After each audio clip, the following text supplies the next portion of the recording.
Jangan menjadi seorang muslim muslimah yang hanya baik di Ramadan.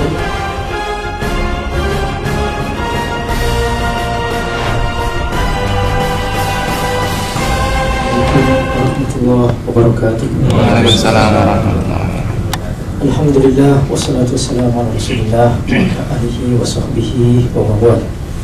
Asyhadu an la ilaha illallah wahdahu la syarika lah wa asyhadu anna Muhammadan abduhu wa rasuluh. Allahumma shalli ala Muhammad wa ala alihi wa sahbihi ajma'in. Wa ba'd. Baiklah, saya sering kali nulis catatan harian setiap bulan Ramadan, dan beberapa Ramadan yang lalu saya pernah menulis buku berjudul Ramadan Bersama Allah. Ramadan berikutnya saya menulis buku 8 kunci sukses Ramadan. Kemudian Ramadan berikutnya saya menulis buku berjudul Al-Quran Berbicara Tentang Ramadan. Ramadan kemarin buku yang diterbitkan adalah 7 karakter muslim profesional pelajaran penting dari Ramadan. Dan untuk Ramadan kali ini saya menulis sebuah buku The Power of Ramadan. Dan hampir selalu buku-buku itu dicetak lebih dari 40.000 buku setiap tahun, dan berbeda-beda konteksnya, dan biasanya rata-rata diminta oleh banyak perusahaan. Untuk kali ini saya ingin menceritakan tentang buku saya ini, yaitu tentang The Power of Ramadan, 6 komitmen membangun profesionalisme dan kebahagiaan rumah tangga. Ini yang saya tulis dalam buku ini, berjudul 6 komitmen membangun profesionalisme dan kebahagiaan rumah tangga. Bapak Ibu sekalian, Ramadan memang bagaikan sebuah universitas, tidak pernah kering ditulis. Dan kalau kita menggali lebih dalam lagi, akan terus banyak lagi dimensi-dimensi Ramadan yang sangat dalam. Dan begitulah memang program Allah Subhanahu wa ta'ala. Allah yang punya program, maka Allah Maha tahu apa yang dibutuhkan manusia. Karena itu puasa Ramadan ini atau ibadah Ramadan ini adalah ibadah yang termasuk bagian dari fitrah manusia. Dan karena itu Allah Subhanahu wa ta'ala mewajibkan setiap manusia untuk ikut program Ramadan. Allah firman, kutiba alaikumusiyam kama kutiba alal ladzina min qablikum. Ramadan ini bukan hanya diwajibkan untuk kalian, kata Allah, tetapi juga diwajibkan untuk semua manusia sebelum kalian. Nah, oleh karena itu, setiap kali kita masuk ke Ramadan, kita harus mengenal. Jangan hanya yang kita pahami bahwa Ramadan ini hanya bulan puasa. Rasulullah SAW menceritakan bahwa ada orang yang pahamnya Ramadan itu hanya bulan puasa, sehingga selesai Ramadan dia tidak kebagian apa-apa dari Ramadan, kecuali hanya kebagian lapar dan hausnya. Dan sungguh luar biasa Allah Subhanahu wa ta'ala telah mengurus kita dalam kehidupan kita. Allah sangat memperhatikan apa yang kita butuhkan. Dan Allah tahu sifat manusia, bahwa manusia bukan hanya butuh fasilitas jasmani, tapi juga membutuhkan fasilitas rohani. Kita punya HP, setiap hari kita pegang HP itu, dan kita tahu tabiat HP kita, bahwa HP kita ini bukan hanya casing, bukan hanya hardware, tapi juga adalah software. Dan kita sendiri tahu bahwa kita selalu menjaga HP kita jangan sampai softwarenya disconnect. Makanya kita selalu menjaga. Begitu HP kita lowbat, kita cas. Begitu pulsanya habis, kita beli dan kita isi, supaya softwarenya connect kepada Allah, connect kepada server. Nah, kita juga demikian, bahwa manusia ternyata mempunyai 2 dimensi ini. Dia mempunyai jasmani, dan di saat yang sama dia juga mempunyai rohani. Dan tugas pokok kita juga menjaga diri kita seperti kita menjaga HP kita, jangan sampai disconnect dari Allah. Kalau seorang manusia disconnect dari Allah, maka dia hanya casingnya manusia, tapi isinya bukan manusia lagi. Inilah yang kata Allah, ulaika kal an'am bal hum adall wa ulaika humul ghafilun. Maka ketika manusia disconnect dari Allah, maka dia turun derajat menjadi binatang kal an'am. Bahkan kata Allah, kalau manusia sudah turun derajat, maka dia akan lebih parah lagi dari binatang. Bal hum adall. Sejahat-jahat seekor kucing, dia hanya bisa mencuri sekerat daging di rumah kita. Tapi ketika manusia jahat, manusia bisa menghilangkan jejak uang 7 triliun. Dan Bapak Ibu tahu betapa banyaknya uang 7 triliun itu, yang seandainya kita pernah melihat bentuknya, itu mungkin sekitar 3 atau 4 kontainer.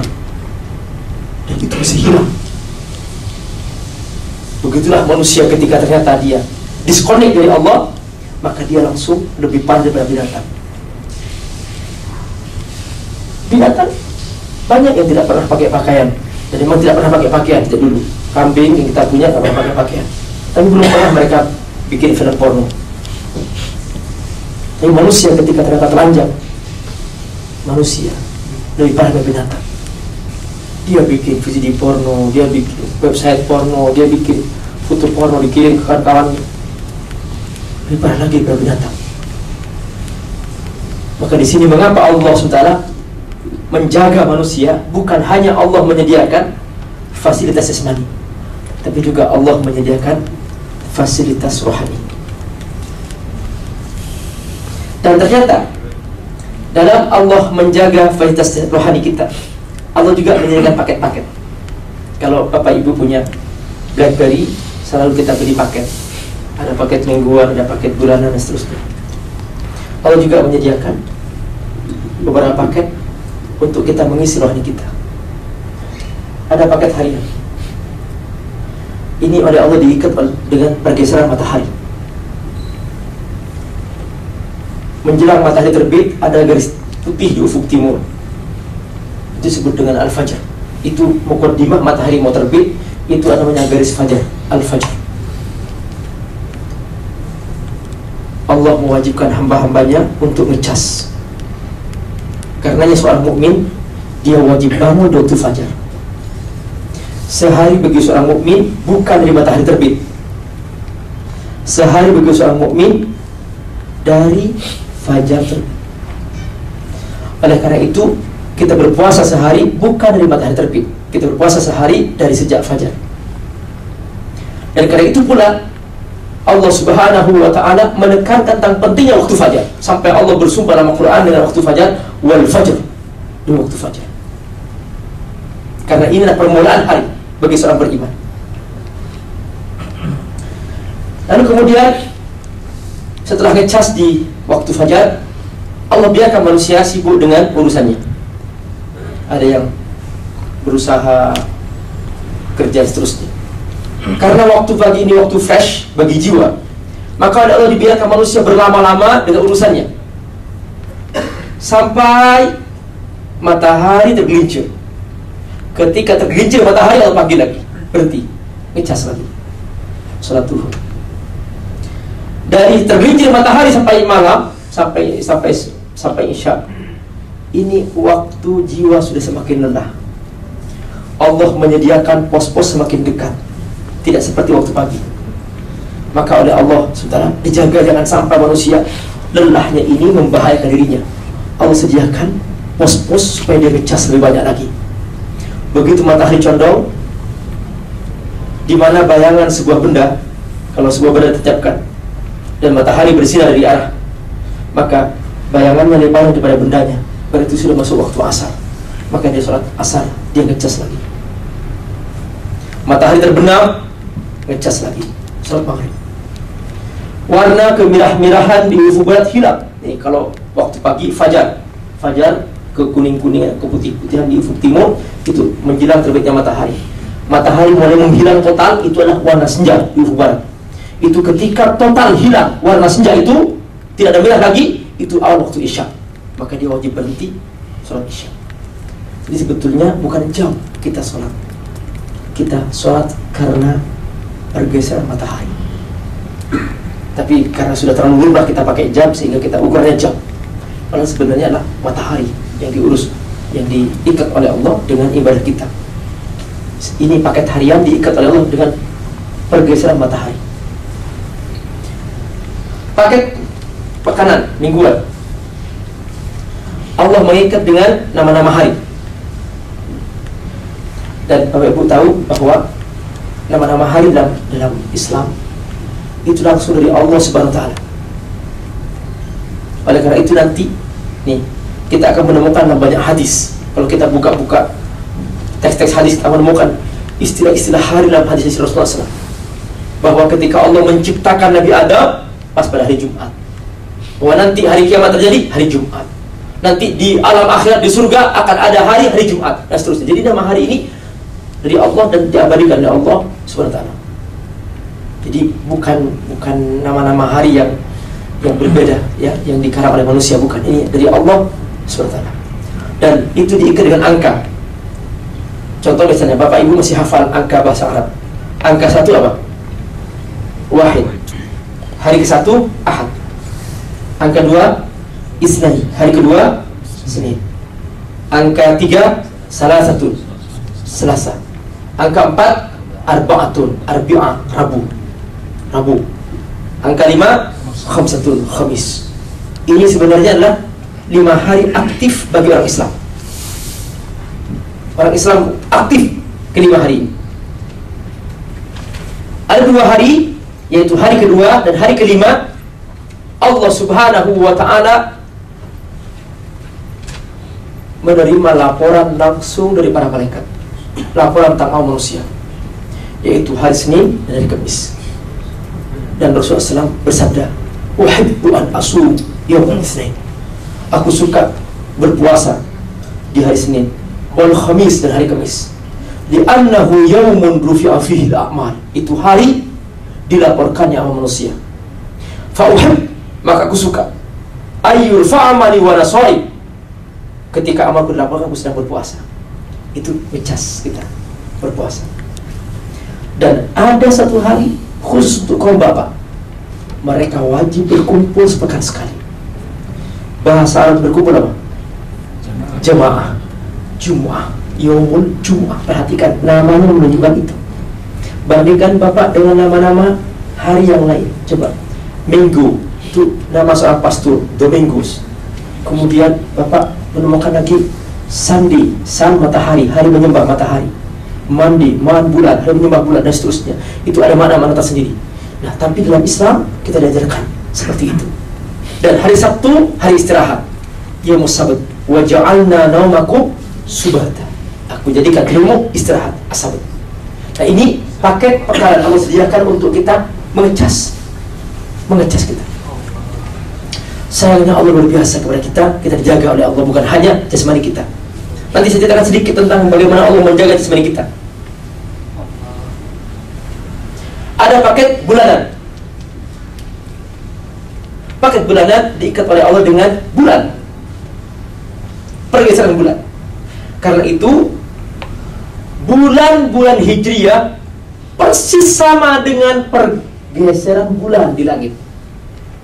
Tanggal 1 Syawal mulai tanggal 1. Oleh karena itu kita tidak diajarkan memulai puasa kecuali kita sudah pasti melihat hilal tanggal 1. Pastikan, karena inilah ibadah yang pasti. Harus memiliki kepastian. Lihat, kata Rasulullah, "Sumu liruyatihi." Berpuasalah kamu ketika kau pasti melihat hilal. Karena ibadah dalam Islam diikat dengan hilal dalam ibadah bulanan.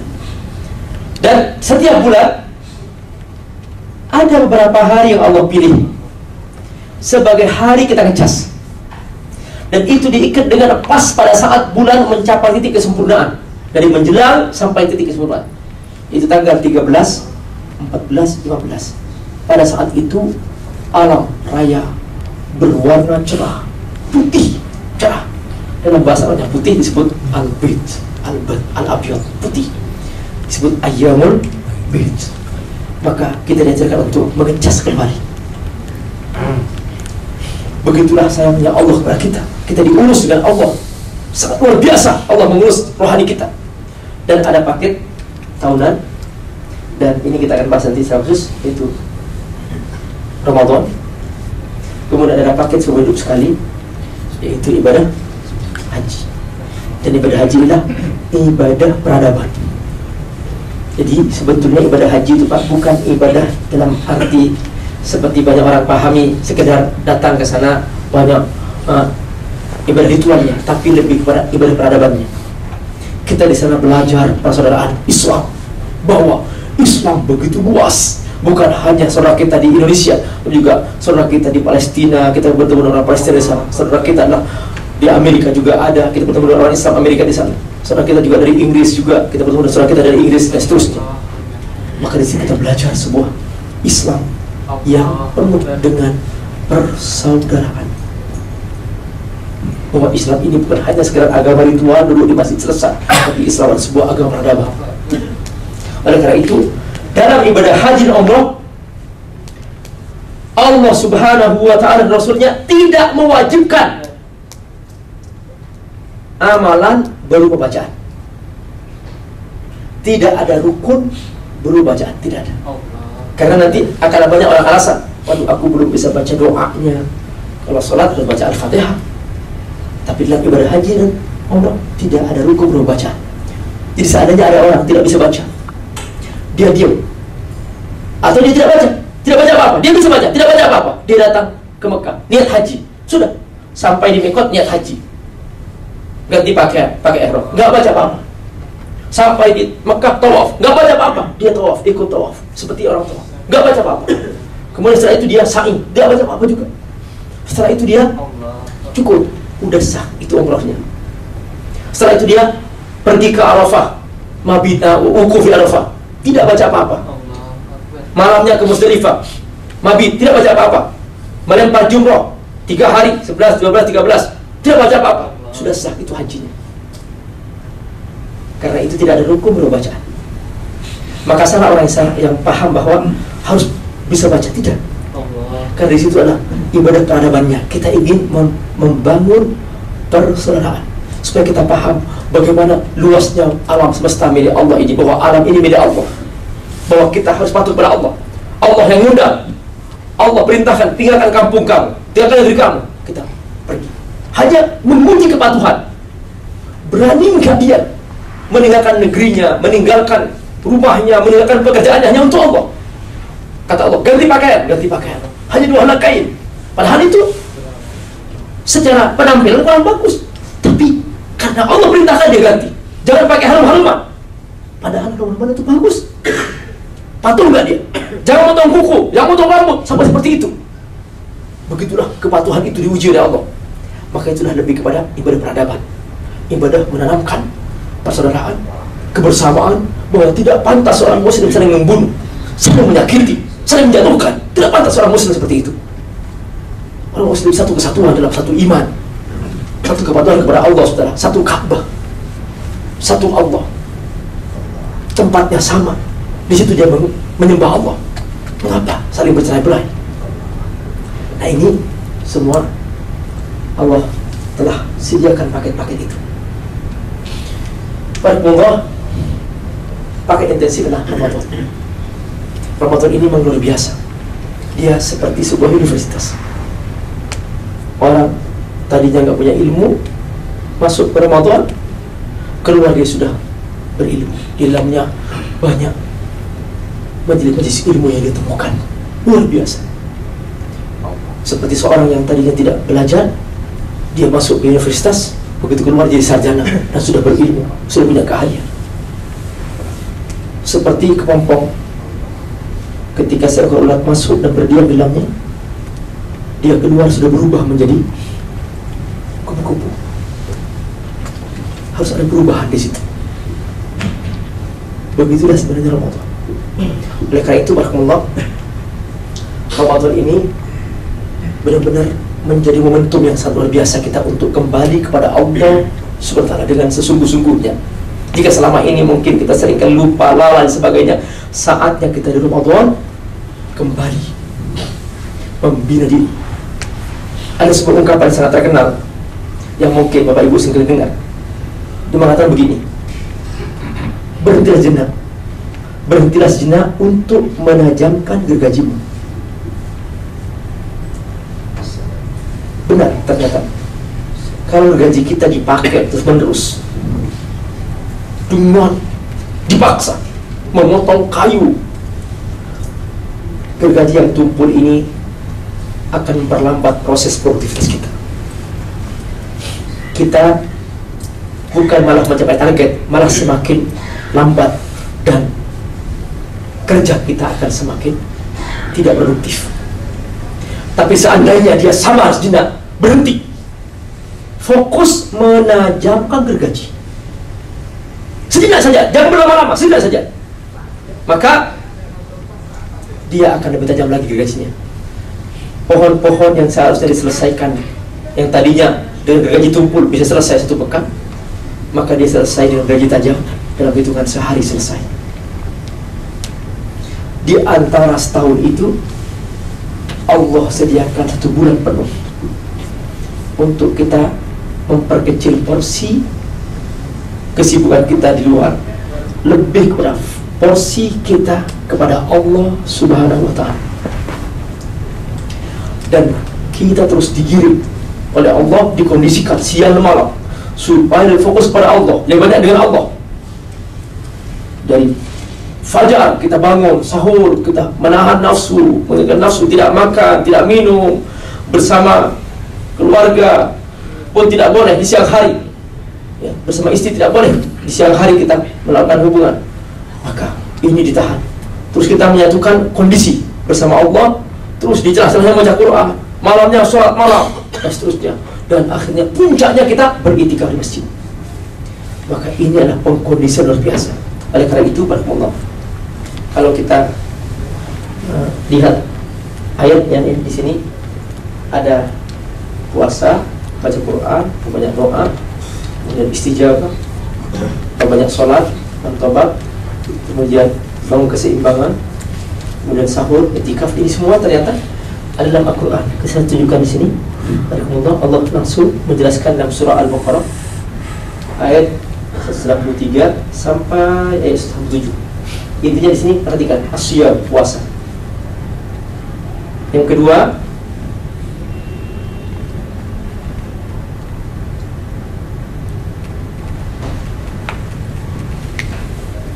membaca Quran. Syahrul Ramadan alladzi unzila fil Quran.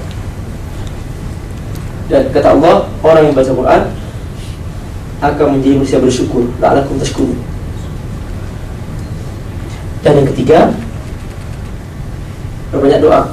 Wa idza sa'alaka ibadi 'anni fa inni qarib ujibu da'watad da'i idza da'an. Banyak doa. Kalau di hari-hari biasa, waktu mustajab itu hanya sepertiga malam terakhir. Di Ramadan 24 jam mustajab. Dan yang keempat, istijabah. Falyastajibu li wal yu'minu bi la'annahum yarshudun. Istijabah artinya memperbanyak sikap mentaati Allah. Capek apapun, lelah apapun, malamnya mengisi dengan salat. Khusus Ramadan diperbanyak. Di lain Ramadan juga kita perbanyak salat malam, tapi peningkatan di Ramadan jauh lebih kuat lagi. Karena itu pada membawa pada Ramadan jangan cari yang pendek-pendek bacaannya, cari yang agak panjang sedikit, ya. Jangan seperti di sana dia malah menghasut kawannya. Allah kok lama banget sih salat tarawih? Salat di mana sih? Di situ. Oh, di situ mau lama. Di sini lebih cepat, di sini aja. Wah, ini menghasut. Bahkan saya masih ingat dulu masih kecil itu ada 2 masjid di kampung saya, itu di Madura. Itu satunya itu 2 masjid adu cepat. Yang ini karena saking cepat itu setiap rakaat itu enggak pindah dari Al-Kautsar Al-Ikhlas, Al-Kautsar Qulhu, Kautsar Qulhu gitu selesai. Yang sini lebih cepat lagi. Dia apa? Selesai, waladhdallin, amin, yasin, Allahu Akbar. Masya Allah. Lebih cepat lagi. Barakallah. Ini falyastajibu, istijabah.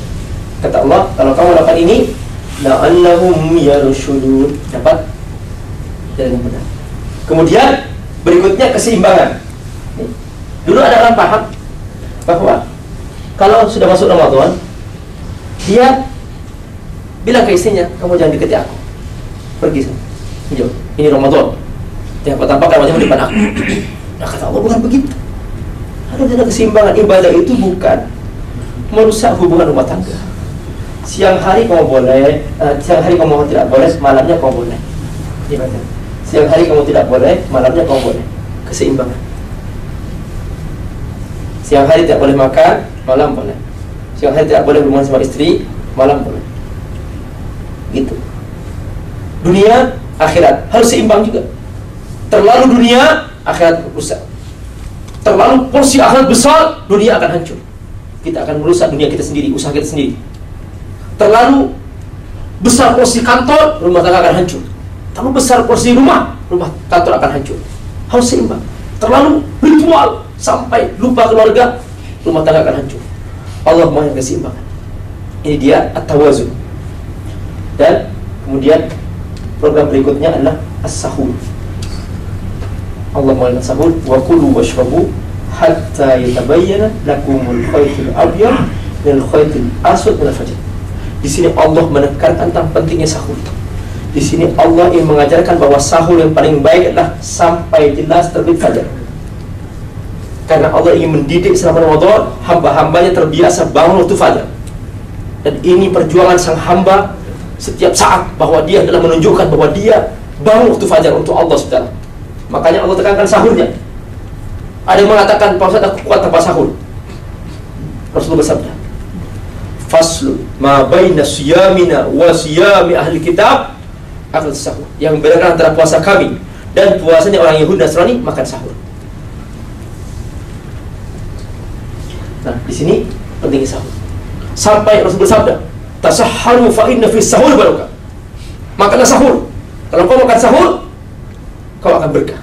Fa inna Allah wa malaikatahu yusalluna 'alal mutasahhirin. Allah dan para malaikatnya membacakan selawat kepada orang yang sahur. Ada orang bertanya, Pak Ustaz, bagaimana kalau sedang imsak aku bangun? Itu masih belum habis waktu sahur, masih termasuk fajar, silakan. Bahkan Rasulullah SAW makan sahur bersama sahabatnya selalu sampai mendengar adzan subuh. Rasulullah pernah melarang Aisyah berhenti sebelum adzan fajar. Aisyah mengatakan, aku mendengar adzan tadi, itu adzannya Bilal, itu adzan tahajud. Lanjutkan sampai kau makan jelas mendengar adzan subuh. Imsak itu hanya tradisi di kita. Di dunia nggak ada imsak, dimanapun nggak ada imsak. Itu hanya di Indonesia. Orang Indonesia ini Masya Allah, kalau urusan sahur hati-hati, luar biasa. Kalau urusan korupsi nggak hati-hati. Padahal ajaran Rasulullah SAW, kita urusan sahur itu sangat fleksibel. Sampai pernah suatu hari ini ada seorang sahabat, itu Umar bin Khattab. Umar bin Khattab itu sahabat yang paling besar badannya. Dia itu kalau makan sahur selalu hampir selesai terakhir. Umar, karena badannya itu dikatakan dalam riwayat kalau Umar naik kuda itu kedua kakinya nyampe ke tanah. Umar ditaruh di hison wa sala rijlahu alal ard. Umar, Masya Allah, sangat besar badan Umar. Kalau makan sahur, sahabat selesai yang masih makan, adzan berkumandang masih belum selesai, iqamah sudah. Rasulullah sudah masuk mihrab. Kata Umar, Rasulullah, jangan mulai dulu, aku sebelum minum. Kata minum. Maka Umar sedang minum ketika itu. Perhatikan di sini bahwa sangat fleksibel untuk masalah sahur. Jadi yang penting masih di sekitar fajar. Fajar itu Pak, begitu terbit dia bukan berhenti. Fajar itu terbit langsung bertahan dia. Jadi terbit fajar itu melintang, bertahan dia. Rasul bersabda, qadru khamsina ayat, sekitar 50 ayat kalau orang baca Quran. Jadi dia bertahan. Makanya ketika adzan masih terus bertahan tuh fajar. Karena itu Rasulullah makan sahur dengan sahabat-sahabatnya, itu tidak langsung berhenti, enggak. Sampai Rasulullah bertanya, bagaimana kalau aku sedang makan ada adzan subuh? Kata Rasulullah SAW, idza sami'a ahadukumun nida, kalau kau mendengar adzan subuh, Wal ina fi yadayhi, dan kau sedang makan sahur. Fala tada'uhu, jangan berhenti hatta taqdi hajatahu, sampai selesai. Maksudnya yang di piring, bukan di meja. Ini perlu dipertegas. Jadi kata hadisnya begini, yang di piring. Makanya nanti agak besarin piringnya, terus agak bikin variasi-variasi di sekitarnya. Puncaknya i'tikaf, perhatikan. Wala tubashiruhunna wa antum akifuna fil masajid. Jadi acara i'tikaf, acara puncak daripada Ramadan adalah beriktikaf di masjid. Subhanallah. Perhatikan pada Allah, ini langsung urut dari Allah. Dan Allah menutup ayatnya dengan apa? Kadzalika yubayyinullahu ayatihi lin-nasi la'allahum yattaqun. Pembukaannya la'allakum tattaqun. Penutupnya la'allahum yattaqun. Jadi acara puncak Ramadan i'tikaf. Di sini ada hubungannya, Pak. Di sini Allah memberitahukan boleh pada malam hari kau mencampuri istrimu. Itu maksudnya tanggal 1 sampai tanggal 20. Tanggal 21 kamu itikaf. Di sini kamu pamit sama istrimu, maaf istriku, ini aku itikaf, jangan kau dekati aku lagi, kita ketemu nanti malam hari raya. Itu dia, kau sedang itikaf. Subhanallah. Inilah puncak kebersamaan sang hamba dengan Allah Subhanahu wa taala. Tidak boleh sedang itikaf bicara tentang dunia, tentang bisnis, tidak boleh. Sudah, sedikit bicara batal. Dia hanya zikir, baca Quran, dia beribadah kepada Allah, fokus untuk Allah. Dalam kondisi hibernate, dia bersama Allah, fokus. Sudah, di sini puncak keindahan bersama Allah. Sudah 10 hari berzikir, baca Quran, berzikir, baca Quran, dan seterusnya. Sedikit boleh dia majlis taklim dan sebagainya pada saat itikaf. Begitulah seorang saat itikaf. Hanya sayang, Pak, ini ayat akhir-akhir ini ada yang berubah. Jadi di sini wala tubashiruhunna wa antum akifuna fil mall. Di sini ada berubah sih. Mesti berubah ya. Makanya zakat yang dibayar tuh zakat mall, bukan zakat emas. Banyak yang begitu. Nah, ada lagi yang mengubahnya lagi nih, Pak. Wala tubashiruhunna wa antum mudikun. Di sini jadi mudikun di sini. Nah, jadi akifun berubah menjadi mudikun. Masya Allah. Barakallah, ayo kita ikuti program yang sangat luar biasa ini dari Allah Subhanahu wa taala, dan ini adalah kesempatan kita yang sangat berharga. Kita hanya punya kesempatan ya sekali ini. Belum tentu tahun depan kita bisa kebahagiaan nanti. Ya.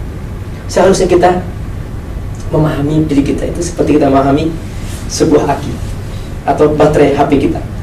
Kalau Pak Ibu punya HP dicas, HP kita nggak berisi, dicas nggak berisi, dicas nggak berisi, itu kan apa baterainya?